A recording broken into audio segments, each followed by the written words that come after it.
I literally can't with this headline. Gen Zers are bringing parents into the interview process. Is this new? No, but it gets weirder.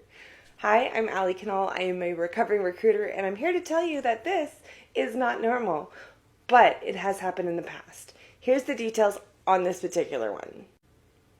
This was from Entrepreneur. They did a survey of 800 folks, found out that there was some bad statistics there when it came to hiring managers. First and foremost, 20% of Gen Zers brought their parents to the interview. Not new. I've had spouses show up to interviews. The thing is, if they are not there to get the job and they won't be doing the work with you, they should not be part of the interview process. Period. Okay? So that's number one. Number two, they found out that 39% of the hiring managers that did this event here, the survey, what they determined was that they would have hired somebody that was a senior professional over a junior person or a Gen Zer because of the way that they presented themselves in the interview. Oh my gosh, first impressions are super important, but also, what the heck? Anyway, so with 39% of those individuals saying that I would rather go with somebody older rather than somebody that doesn't understand the dynamics of an interview, they also said, 60% of those people would have increased the compensation to get that senior professional rather than having a junior professional because of how bad the first impressions were. So we have to do better. And maybe I have to do better in teaching you on how to do better. But that's another thing. The biggest challenge that these hiring managers here had was that 50% of the Gen Z's or Z's expectations for salary were unrealistic.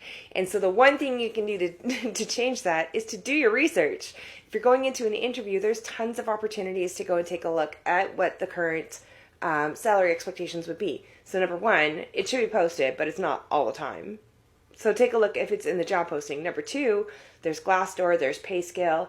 Heck, there's even government websites that have salary ranges for what entry-level positions are versus end of career positions are. And there's a huge difference between the two of them. And a lot of the good government websites will actually have it broken down into region or area of where the salary could be. Because a $15 per hour job in Yorkton is different than a $15 per hour job in Toronto, vice versa. When you do your salary research, it's very important to understand, number one, where are you getting that information from? If it's self-reported, remember that I make $1 million. And so I can put that in there. However, if it's government-fed information, then that is probably going to be realistic or more realistic or accurate, albeit probably a few years outdated, than other information that's self-reported. Number two, if you do get the government information or the self-reported, where in the world is it coming from? Because a salary in San Francisco looks different than a salary in Edmonton, Alberta. And a salary in Edmonton, Alberta looks different than one that's in Lloydminster, if you know where that is. That being said, take a look at where you're getting your data from and make sure the data is accurate on the salaries. But don't be part of the 50% statistic. Okay? I still have my cough, so I do apologize. But when it comes down to the interviews, make sure that you're presenting yourself in a very good position. There was tips and tricks that I put on a previous video. I will tag it in here again for you. But first impressions do have a lot of weight on them, unfortunately. And unfortunately, we're still dealing with individuals that went through the hiring process the hard way, so everyone else must go through it the hard way as well. So good luck. Happy hunting.